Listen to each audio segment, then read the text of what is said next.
citoyen congolais ndeye azali ku voter président oya lingi. Donc élection ça a été le komoko boye beaucoup on dirait famille moko bobo ça va tout aventure air moko boye élection en 2016 élection en 2000 te biso peuple congolais to lembi boza pour yango ou contre yango biso ba congolais to ça contre que calendrier au parce que te souffrir mingi to patienter trop.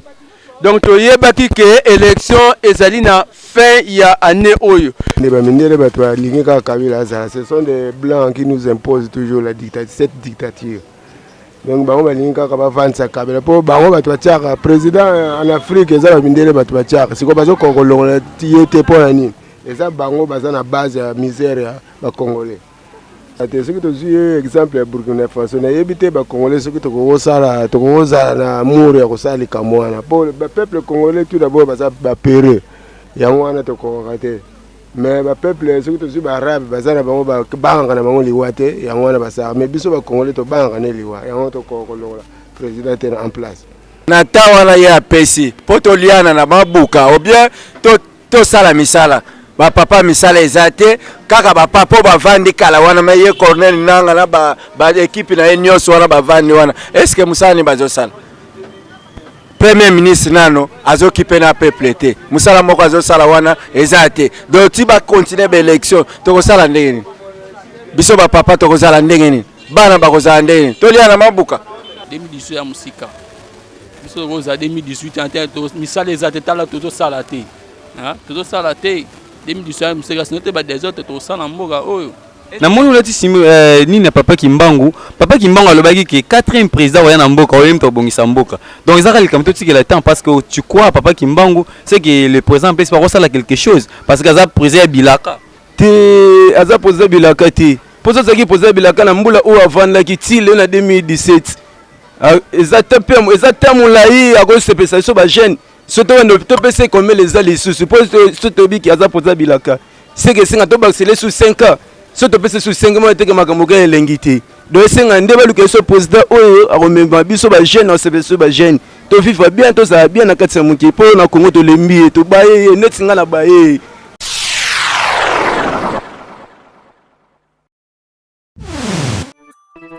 Nazaraki na pasi le PDG Baza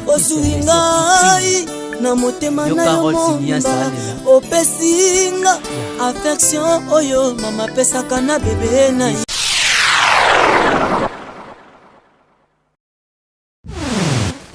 Oui, bonjour, bonsoir, cher internet. C'est toujours Loyembo TV, Loyembo TV toujours. Il y a repris ça avec d'informations. Loyembo TV à la pointe aux arabes pour na musicien té, comédien té. Nous sommes partout. Une information, une information. Donc voilà, je profite de l'occasion pour saluer, pour dédier cette émission, cette interview à mon boss, Patoun Chassa, Piambemba le caméraman, bravo l'artiste, staff Mobimba Loyembo TV. Salutations à Bino, c'est bien moi, votre humble serviteur, Ami Dassassi, toujours dans le cadre de l'information. Voilà. Alors, lundi, le 6 novembre, c'était hier que la CENI a publié son calendrier électoral. Ils prévoient l'élection présidentielle en décembre 2018. Donc, une année, quelques mois encore pour l'élection Manamboka. Et le Bissiba Namboka, voilà, les autres qui sont sur le terrain, tous point de vue à Batou, point de vue à Congolais. Point de vue à Congolais, point de vue à Batou par rapport au calendrier électoral au Ebimi, par rapport à la situation politique et Nabiso, parce que c'est l'actualité oblige.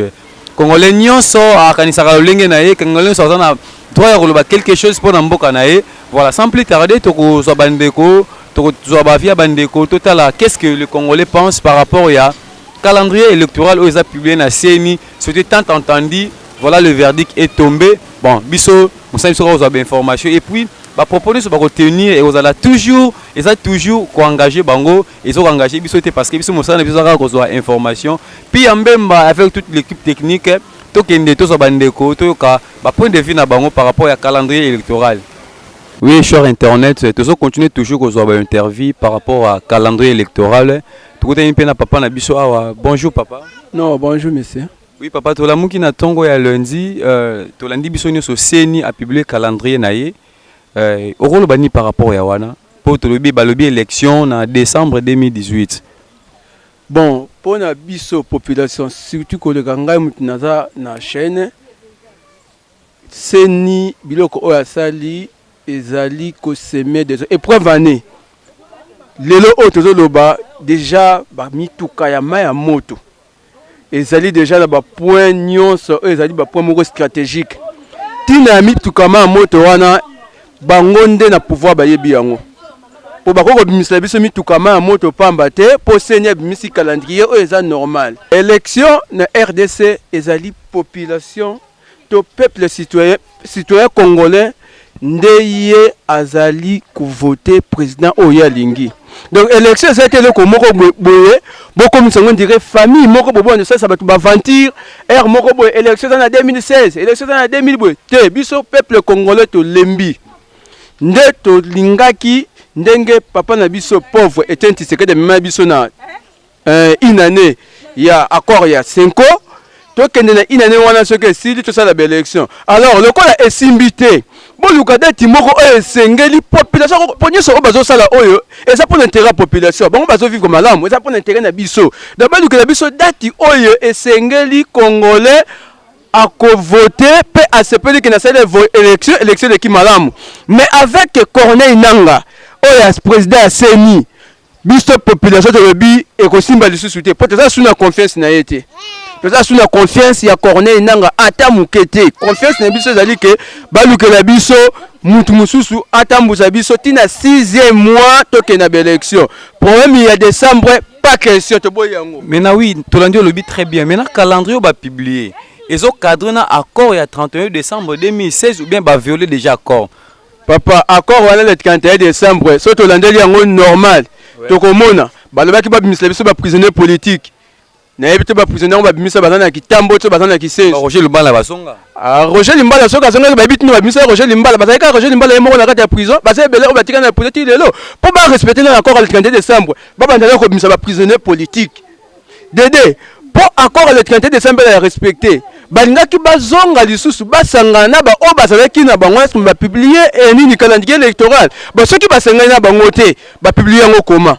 Ce qui va s'engager, il fallait que le calendrier soit respecté des autres la tête. Mais tout le monde qui avant publication du calendrier, gouvernement, ça na seni basangana qui, c'est-à-dire bazo qui compromis par rapport au calendrier le deux les tripartis on est salami et que ba dégager consensus moi on le tout monde calendrier électoral les a maintenant le to bi que bolobi ba ti ba maya moto est-ce que gouvernement azobanga réaction population par rapport au calendrier wana.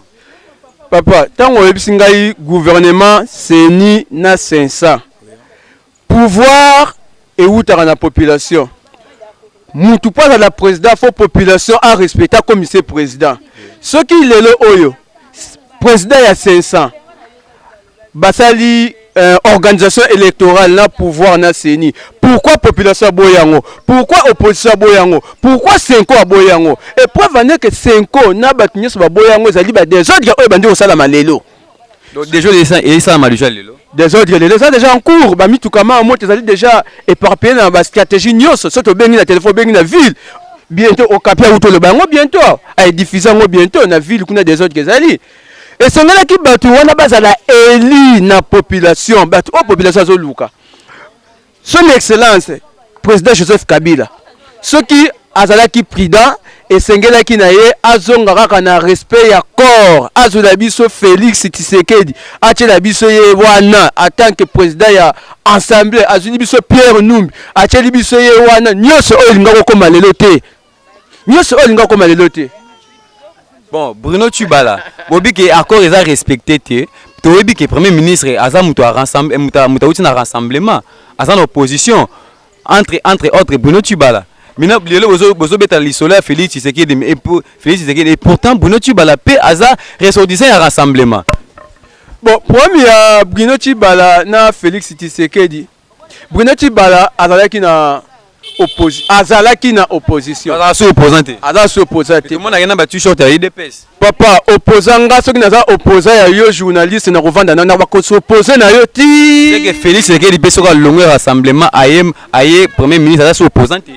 Félix Tshisekedi soka koya na poste ya premier ministre ya li batieye kotia pa ya rassemblement eza nini na accord nde mutetieye mais Bruno Tibala accord te mutetieye Bruno Tibala là qui nommé par quelqu'un accord te Bruno Tibala. Bon, par rapport ya calendrier au ba publier biso ba congolais bino ba congolais boza pour yango ou contre yango. Biso ba congolais toza contre que calendrier au parce que te souffrir mingi te patienter trop.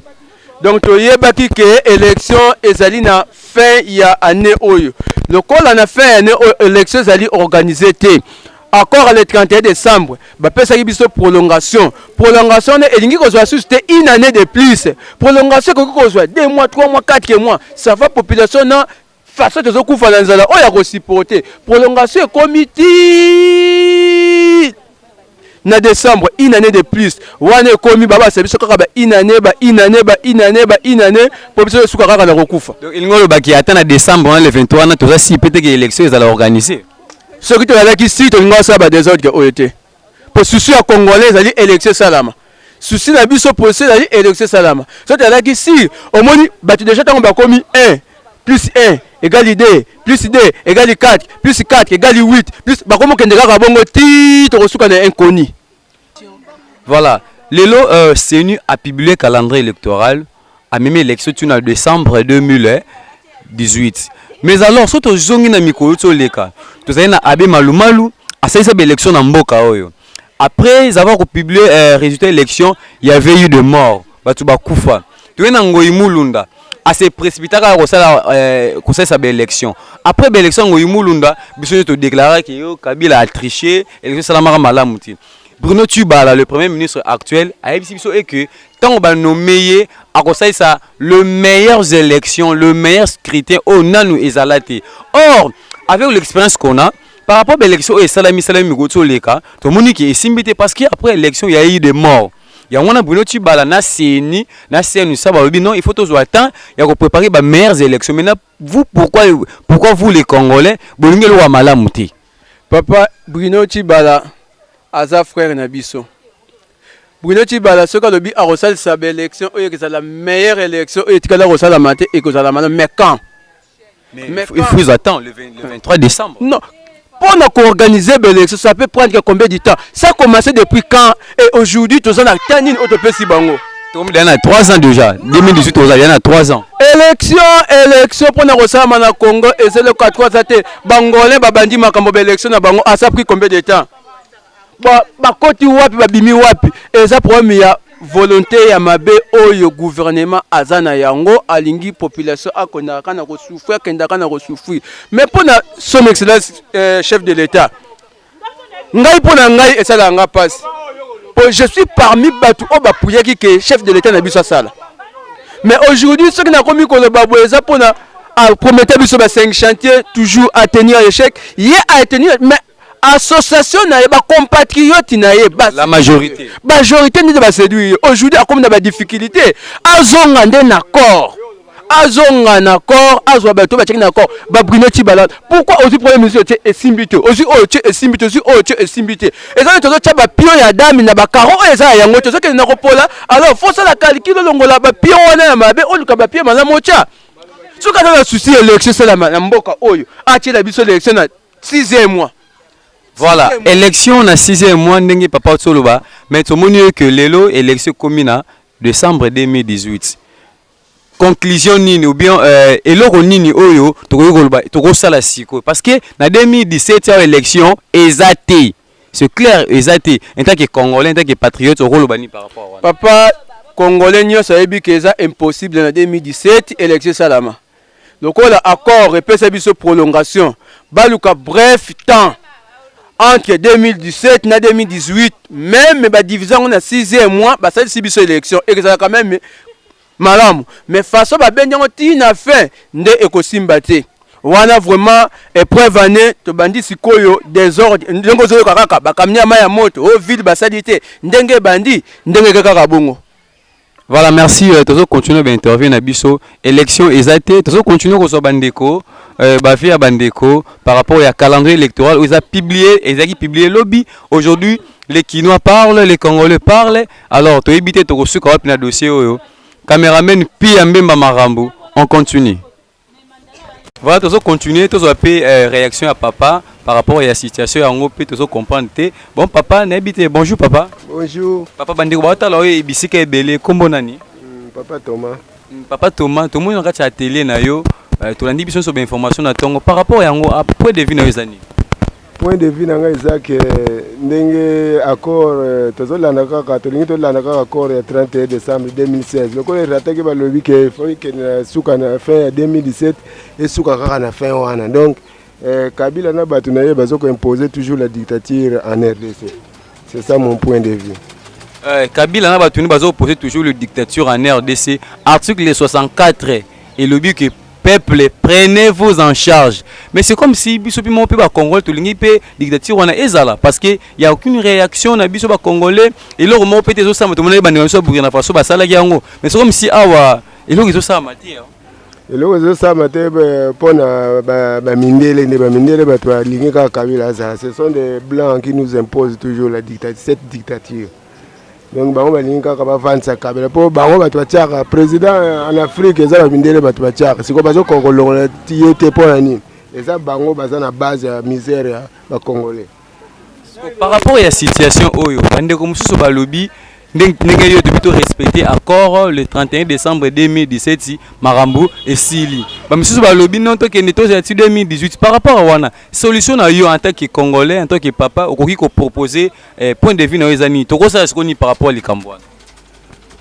Kasi ndenge na lobi biso ba peuple toza na likambo to ko sa te soki to zui exemple ya Burkina Faso na yebite ba congolais soki to ko sa na amour ya ko sa likambo wana po ba peuple congolais tout d'abord baza ba pere yango wana to ko rater mais ba peuple soki to zui ba arabe baza na bango ba banga na bango liwa te yango wana basa mais biso ba congolais to banga na liwa yango to ko longola président en place. Papa to tout dans Félix Tshisekedi dernièrement a lobi que Bazan a besoin de la transition sans Kabila. Transition sans Kabila, et vous allez dire un miracle. Est-ce que c'est possible? Transition sans Kabila. C'est possible, mais dernièrement, l'année qui peut interviewer, le but, bango, y Kabila zana minduki, opposition zana minduki, na éviter ce qui miracle ni l'opposition au sale. Pour il faut babenga par la force. Na malé mais aucun été. Donc tout l'année il fait ce qui dit à l'objet qui bango baligné élection et ça la 2018 mais tout une transition sans Kabila. Par rapport à wana point de vue il y a une zone transition sans Kabila bien oui mais c'est que l'opposition za minduki. C'est pouvoir en place mutazana minduki. Ya wana donc kokate c'est quitte à ya biso ba peuple ba toko sala ko pesa opposition makati po to benga na bato wana. Merci papa siko de to ben pays c'est biso nanu parce que bino bo veki bozali na époque ya Kasavubu et époque ya Mobutu Kabila le père différence ni entre époque na bino bozali na ba Kasavubu ba Mobutu na époque ya Léona génération lelo na génération Joseph Kabila yo pozo vivre tous les présidents ya mboka o différence ni n'europe ça par rapport à ba temps wana to ya ba république et c'est succédé. Époque Mobutu malgré ça quand même bien mona que peuple misala ezalaka ba compagnie ezalaka limité nyonso ba compagnie mais époque peuple na ko bien transport na ba hôpitaux ezalaka bien mais biso moto to piyaka ngo biso moto to piyaka mais ye lokola azwaki pouvoir fallait azongisa ba biloko wana mais lokola ye azana souci ya peuple te yango wana zokoka te mais yango wana to lingi akenda tika peuple tranquille. Par rapport à des finances, les baki bacha mutumora dirige transition. Koyi ko zala nine. Ko tiaka même Félix Tshisekedi soit transition wana. Merci papa. Félix Tshisekedi dirige transition wana za maloba ya papa point de vue na ye aza congolais comme congolais mboka na biso nyonso to kopekisa pe mutu a pesa point de vue na ye donc eza ba réalité papa asala musala na bana na ye. Voilà, misale ezate na mboka tozana posa be élection yango ka congolais na ngo bezo pe na posa ya kimia talanga cameraman pe ndanga na ti polo ya kimia awa seni Voilà, il y a un kimia, on a sénité, mais kimia rara. On a besoin de kimia, on a besoin de la paix. Donc voilà. Puis on continue le travail. Voilà, les réactions un peu partout. Congolais, Penza, lobby, Congolais, continuer Koloba par rapport au calendrier électoral. Tout le monde peut papa Nabiso Bavandi. Bonjour papa. Bonjour. Papa va bien papa Nanu. Papa Yves. Papa Yves, tout le monde s'est a publié le calendrier électoral. Banda lobby dimanche. Point de vue par rapport au calendrier des années. Calendrier on c'est bisoté à tamoke parce que bisotozo nyoko ma mingi penza calendrier zo kenetina 2019 tokolia na mabuka ba oka bazana place bangoka bazawana sikoyo ba opposition bakosala te kaka bangona ba papa kala wana bavanda wana bana ba tokotangisa bana ndegeni donc to sepelté na calendrier wana tolinga 2018 na fin nango élection esala mambala moko. Mais tout lundi, président Yasseni, qu'on est dans le qui bazar na carte accord le 31 décembre, doit violer et l'autre côté parce qu'on appliquer quelques accord parce qu'accord à lobby toutefois. Donc ceux qui besoin de difficulté, élection koki ko salama, ba koki ko prolonger en so ne pas prolonger en boy. Est-ce que bomoni encore à mabé parce que Bruno Chiba la lobby le premier ministre Abiki, toi on a besoin de cette élection moko ya malamu na mboka. Or avec élection malamu ça na mboka et singa ils ont temps. So ndenge ba pesi temps pour éviter makila biso ba kongo tout monde encore mabe na temps wana ya pesi poto liana na mabuka ou bien to sala misala ba papa misala ezate kaka ba papa ba vandi kala wana maye cornel nanga na ba équipe na nyonso wana ba vandi wana est-ce que musani bazo sala premier ministre nano azokipe na peuple te musala moko azo sala wana ezate donc ti ba continuer ba élection to ko sala ndenge biso ba papa to ko sala ndenge bana bakozala ndenge tolia na mabuka wana eza population wana tondimi yango te tolia na mabuka bamisusu balobi élection salama le 31 décembre 2017 seni alobi élection salama le 23 décembre 2018 par rapport wana papa elo ni proposer na ba congolais solution ezanine parce que bamisusu baloba koto solution ezanine solution ezaka tokende na élection 2017 wana suka 2018 wana toboyi Félix Tshisekedi a le qui tout ça la transition sans Kabila. Transition sans Kabila, est-ce que vous avez pour ou contre un point de vue nos amis par rapport à te wana ngana kokota makambo wana te. Sans Kabila na kokota te mais ngana lingi de l'élection 2017 to ye apesa sa pouvoir na muto kokota wana. Au cas où l'élection s'est mis en 2017 c'était to ça ni biso ba congolais. Ce qui est commis en 2017 te wana ye alingi biso te ye papa na biso Kabila alingi biso atamoke te alingi biso to liana pote alingi kaka désordre ezala bana batanga te bana bazala kana pasi biso ba parapeto za kana pasi to lingi biloko wana te. Merci beaucoup papa pour na merci pour na bino pe nzamba pambola bino. Merci. Merci. Nous continuer toujours aux point de vue Congolais, lobby, Kino lobby. Donc nous continuer. Tout le monde peut dire qu'on a biso à Télémi. Nous pousser dans tout na quelques minutes. On a ça point de vue naé par rapport à actualité où isa Namboka. Mon frère bonjour. Bonjour papa. Bonne santé. Santé madame. Nakanisi Hollandi Seni ni ba publier calendrier électoral. Élection qui prévue le 31 décembre. Mais l'élection est commis le 23 décembre 2018. Point de vue par rapport à rapport au pousser l'élection. Bon, pour ngai ndenge ba pousser l'élection ezali mabe, ezali malamu vraiment te.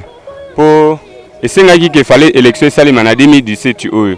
Mais tu comprends de ndenge nini bazoloba ki ono tila en 2018. Donc ezali vraiment permis te. Ezali permis te mais bato ba ça ba élection organe oza habité on sait ces élections ils a séni c'est une publié calendrier à lobby azana ba difficulté belé à koki ko ces élections na temps oyoté ceux qui basi ici enrôlement na casse parce qu'il y a enrôlement ti lelo na nous et silité et on a par rapport à difficulté wana ba lobby noto ces élections na 2017 eza mabe eza na ngoma ba misu ba lobby eza malamu ba misu ba lobby eza mabe bon oyo so eza mabe par rapport ya nini bon kuna na este kuna banda kalawana ba kakcho ba pesaka kuna ekenda wapi bakakti oyo bapesaka na este kuna chilelo ekinda wapi et puis a na capitale to sisa déjà kozwa bakakti bongo kuna etikala ndenge nini po biso nyonso to ba congolais na bato baza kuna na biso bato za to za ba congolais siko comment possible bango kuna bazwa na temps oyo biso tozwa déjà ezali vraiment permis te.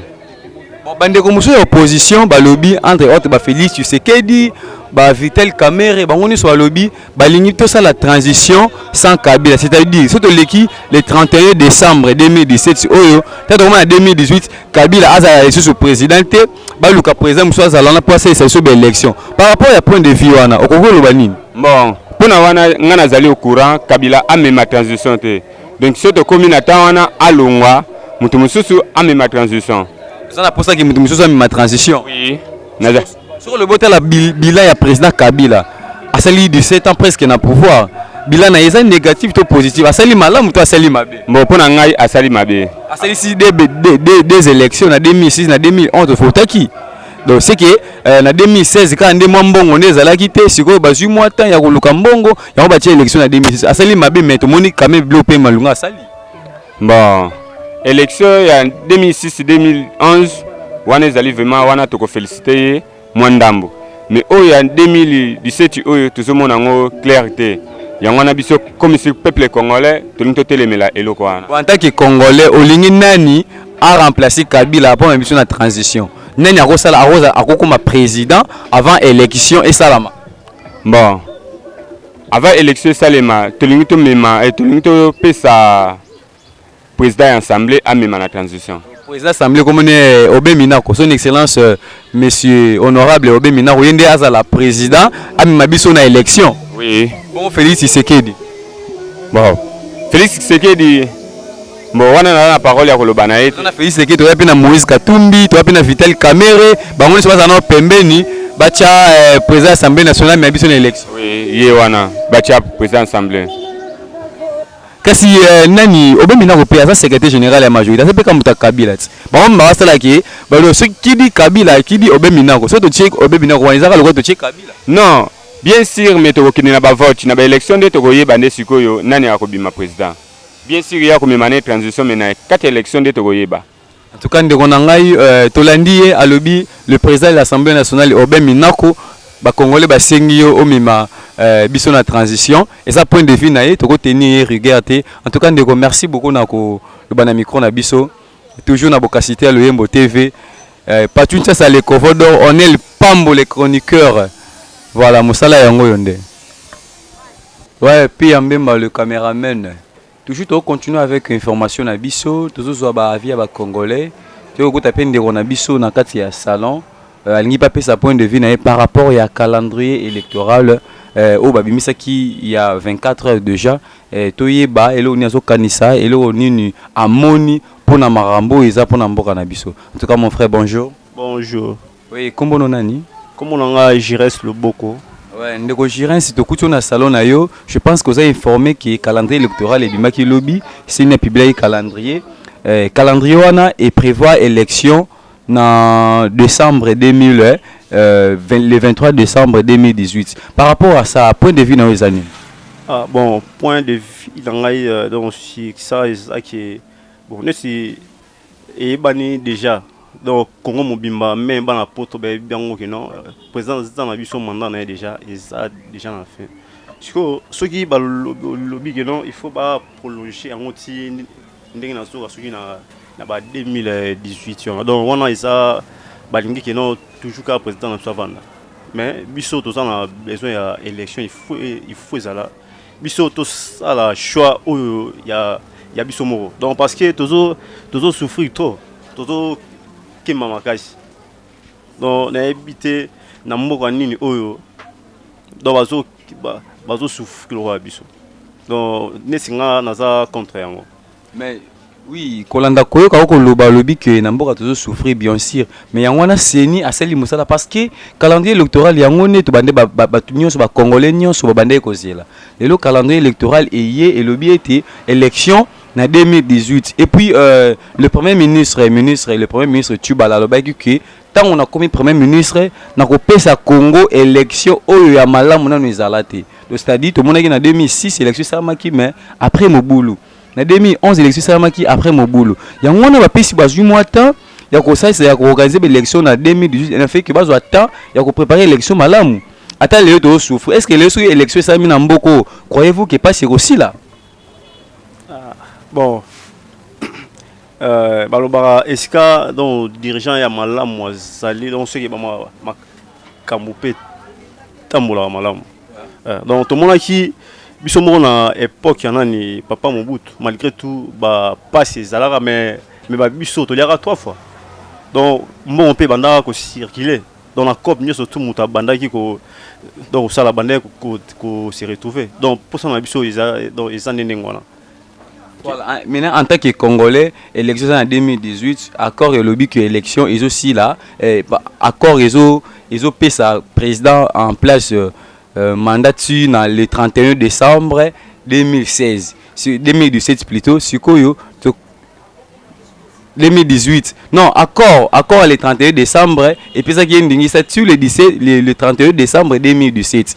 Maintenant, alors là bah poussi en entre parce que tout le monde est opposant boy calendrier non fallait pas ça l'élection mais souvent on a juin parce qu'on attend que Congolais point de vue par rapport à ça ils ont de suite dans les années élection en 2018 c'est né à lobby majorité bien en 2018 opposition bien en 2018 na juin ce que biso ba Congolais en tant que population en tant que peuple point de vue dans les années bon donc il faut ils allent na date oyo donc ils allaient précis parce que donc ndenge sinon ba maloba na bango on dirait confusion mo bozo kota déjà na kati donc il faut ils allent na date mo précis donc congolais surtout donc ayabi que non na date tel boye il faut élection salam donc ni wana ndé mutu eza bien maintenant ndé wana ngai ba miso wazolo ba tolandi ba parti miso opposition ba lobi que transition sans Kabila. Donc après le 31 décembre 2017, le président en exercice, son excellence M. Joseph Kabila, a laissé ce président to organiser une élection na bakambi mususu na président mususu à la transition ya za la pembeni. Croyez-vous que c'est possible transition sans Kabila? Bon, vraiment pas cher.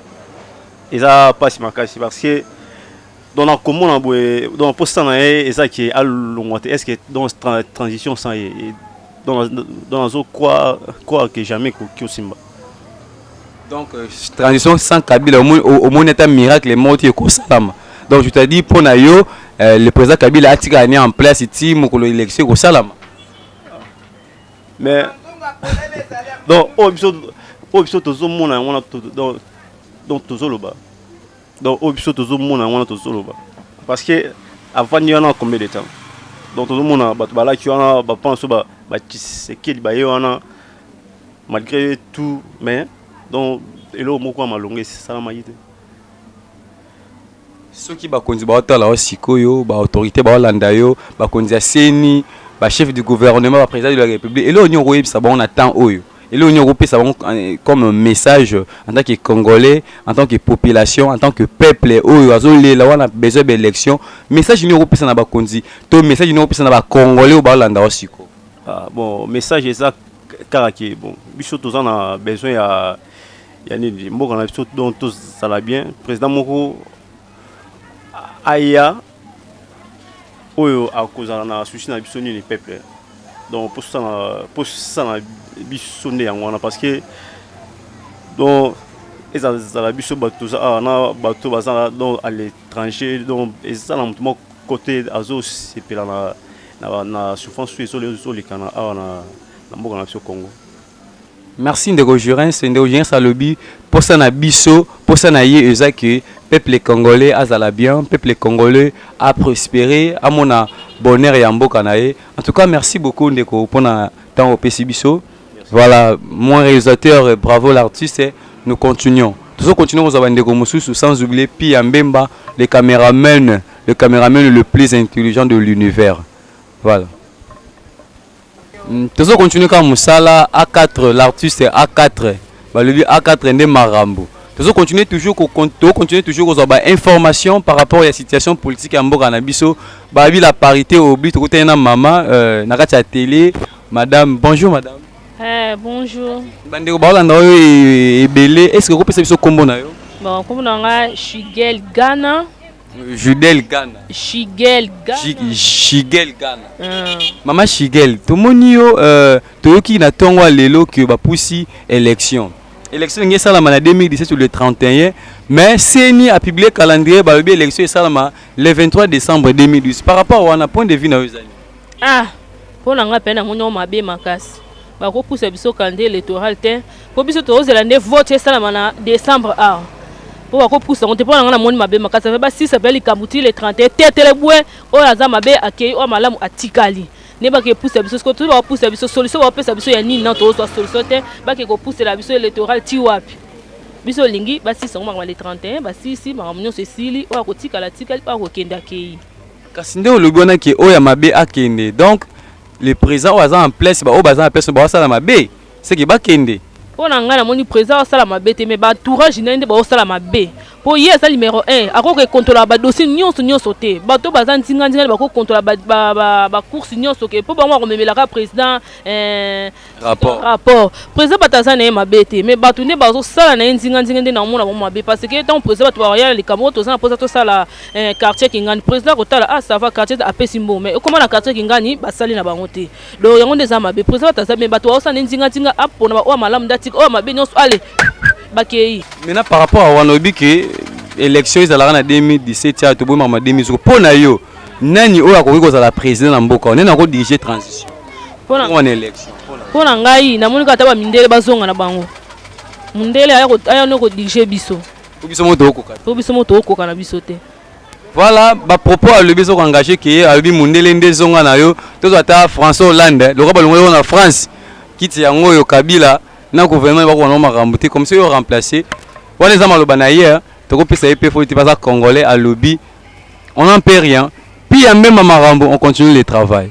Voilà, nous continuons nos interviews tous à point de vue ba congolais vraiment ba congolais ba lobby ba congolais ba leli ba congolais vraiment ba misusu passe na motema tous continuons ko zo pour la situation il y a calendrier électoral et système ba réaction par-ci là et tout moni pe papa na biso ndeko na biso afandi na ndako na bango na lupa na bango.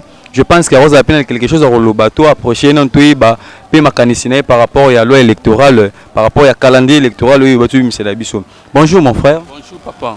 Bonne santé. Kimia. Papa ndeko kombo nani? Kombo nanga junior. Ouais ndeko junior na sur Hollandi biso so ba information.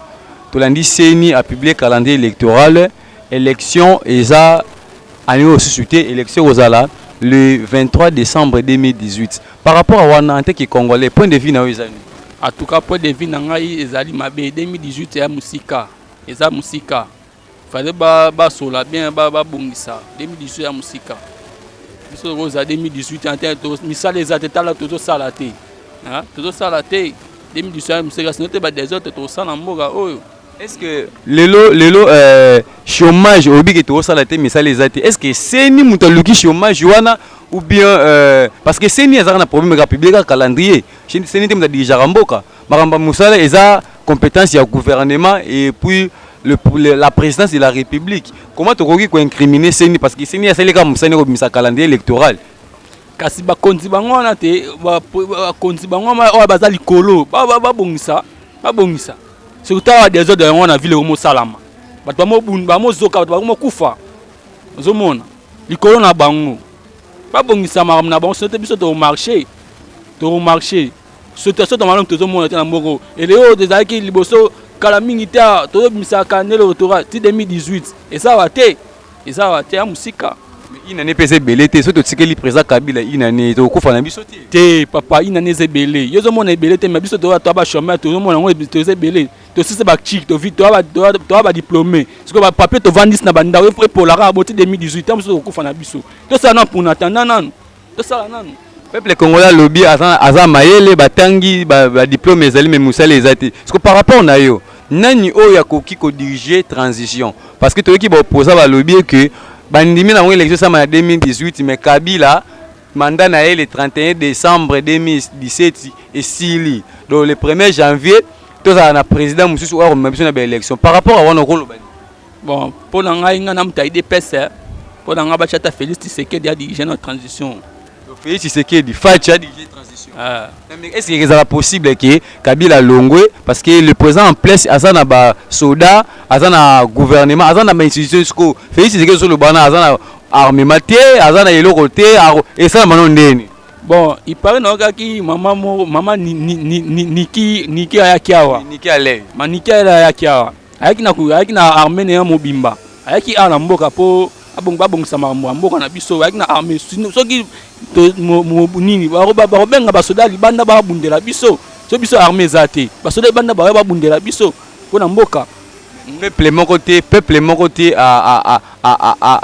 azwaka disons azwaka abimaka na dictature moko boye avec la poêle libanda il faut que tout le monde ait en Burkina Faso ezaki ba congolais ezaki ba Brazzaville ezaki ba Cameroun ezaki bango ba Burkina bim basalaki que dictature wana ezaki kuna esila lelo siko yo congolais oza na besoin osala apport ozo tia elikia na bato libanda kina yo moko c'est que mo oza no makasi mais biso armée olobi bien armée zate siko to luka bato libanda po o nyeso baza ya Kabila basoda nyeso baza ya bango siko yaza manduki biso ta manduki to benga bato baza na manduki babundela biso Félix Tshisekedi azo bato baza manduki babundela biso pona mboka siko na minute oyo message ni okopesa peuple congolais na bakonza mboka baotala o le président Kabila son gouvernement population congolaise o aza fatigué na dictature aza fatigué lelo message ni okopesa na bakonzi baotala o lelo to na population bazolanda o siko. Bon, message na opesa bakonzo bala liboso na biso en tout cas président de la République Kabila mandat na déjà sila nango atika ba ninga misusu ba remplacer sinon te tondo kufa kaka génération tozo kufa kaka eza royaume te Mobutu aza meki so na système royaume mais biloko wana Kabila ya le père yaki akolongola biloko wana to système royaume to kene be élection soko zuite c'est tout. En tout cas, merci beaucoup. Peuple congolais a besoin d'élection. Donc, il y a des élections. En tout cas, les propos tenus, ça n'engage que lui. Ça le but, ils ont engagé que y fingi mutute, tous arrachis sur point de vue à Congolais. En tout cas, bon.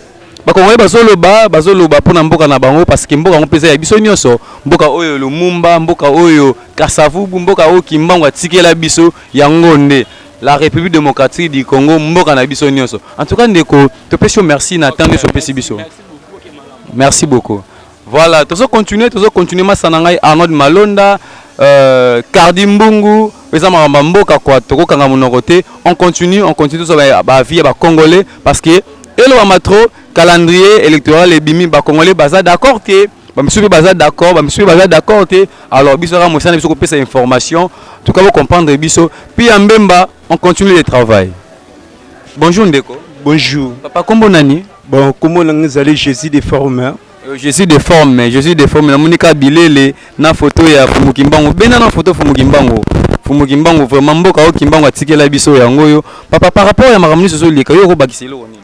Bon makambo o to monique biso to yebaki que l'élection en 2017 on a fait en 2017 mais tu comprends que c'est n'a publié que le comité 2019 bongo biso ba jeune boy ba tata wana ba sala kala ngo tikela biso misala te ndeti boy to za ba chauffer mais misala zate to vivre ndeni bako sa biso ka misala ko ya tina 2000 combien mais moi te que président zo lukato biso ba jeune to bomana nde makile zo sopana nzela ya sepeli toni ba ke pousse sur l'élection ti ebela musika kuna to vivre ndeni de là pe suba maitseli biso de là to ba ki tezaki na nona nde metala na ministre de la ndenge komi moi te komo vivre mo bo lokwa mboka mo bo sanga do mboka mo do ya pasi to komi na pasi fona kati ya Congo makambo zo leka na Congo zo sepelisa biso ta mais papa kotala yo nengo lati bo ba cuir ba nini est-ce que yo pena zo vivre na pasi est-ce que mboka o pena zo eza pena mabe pona parce que kotala yo bo gar ba cuir ba nini mo po bino ba Congo bo kosaka biso bo soki na défité na la tendeni nzote message na propre faut na defa mbongo sombe zate singa na sani na defa tanga jeune boye na bebela ba masa so pe étranger ba vivre ba sepela ba biso na Congo to boya voyager mais na Congo to kemba kaka comprendre koleta bozo bina ngelo côté koleta bona defi net sapato na defi dina defi single na defi donc ba jeune Congo ba mo vivre na defa to comment vivre na defa pour misale zate mbongo zo mona na tena maboko na biso ba jeune papa en tant que jeune so ba konzi balanda aussi koyo président Kabila, les premiers ministres, les politiciens. Message européen ça bango. Message eza ba lukula biso ka solution na mboko ya.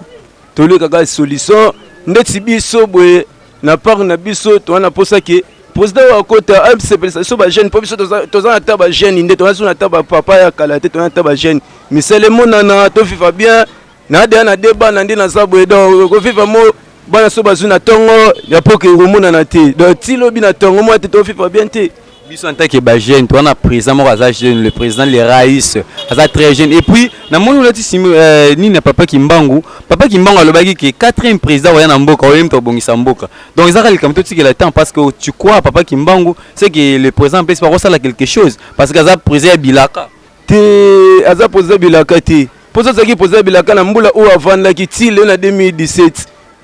Exactement là à cause de ça so ba jeune. Surtout on peut penser comme les alliés sous suppose surtout qui a posé Bilaka c'est que c'est un to accéléré sous 5 ans surtout penser sous 5 mois te que makamoka elengité donc c'est un débat que ce président oyo a remember biso ba jeune on se fait ba jeune to vivre bien to ça bien na katsa muki po na Congo to lembi to baye net singa na baye lembi en tant que Congolais message ni na opesa na ba jeune ba otala osiko ba jeune longo la yo bana posa changement message na ozani par rapport bon message na pas ba jeune ke toi kaka piko kimbangu take akufa na Congo makambo ya bien pesa na Congo mba toi kaka piko mba to boyi na biso makambo wana ba biso ki ba vote ti 2019 mba toi kaka piko to kanga na ba jeune nzamba kosunga biso kaka yimo abi makambo ni ezo ya liboso. Merci beaucoup. Nzamba kosunga biso kaka nzambe ka mutei makambo ya biso liboso moi zaki ba dernière parole ya ndeko na biso en tout cas ndeko to pesi merci na temps pesi biso.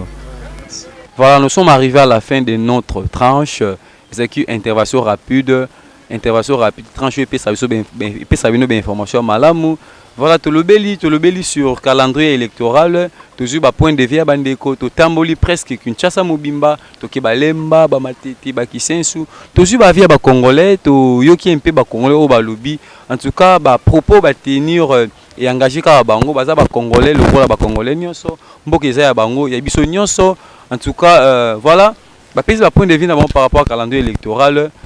Voilà, en tout cas, merci, te remercier premièrement, te pési merci, te dédier paix émission au et pas à notre boss, les boss à nous tous, Pachunchasa le Covodor depuis Panama, tout le monde, l'administrateur et chroniqueur, on est les Pambu.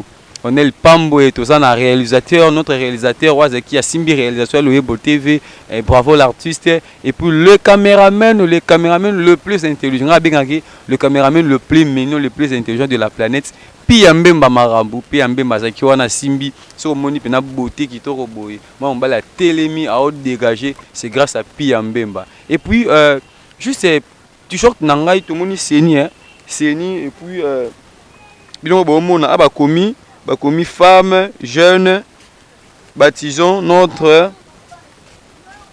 démocratie dans la paix. Donc, ils ont kaka ba bilembo ya kimia, on a besoin de kimia na mboka na biso. To lingite makila etanga lisusu. To lingite peuple congolais continuer ko lela. On a besoin vraiment ya kimia na mboka na biso. Ya ngwanto lati seni bande na biso seni bo pesa biso kimia parce que bande ko musu ba lui baza pour calendrier na binoté. Bande musu ba lui baza pour donc wana baba congolais mais biso on a besoin kimia, on a besoin makili tanga suté, masa c'est beta suté parce que mboka oyo eza biso nyonso. Mboka oyo ezo ko appartenir na biso, mboka oyo Kimbangu, Kasavubu, Lumumba batikela biso tozaka na yango. En tout cas nezinga bo à part ko na mboka mususuté.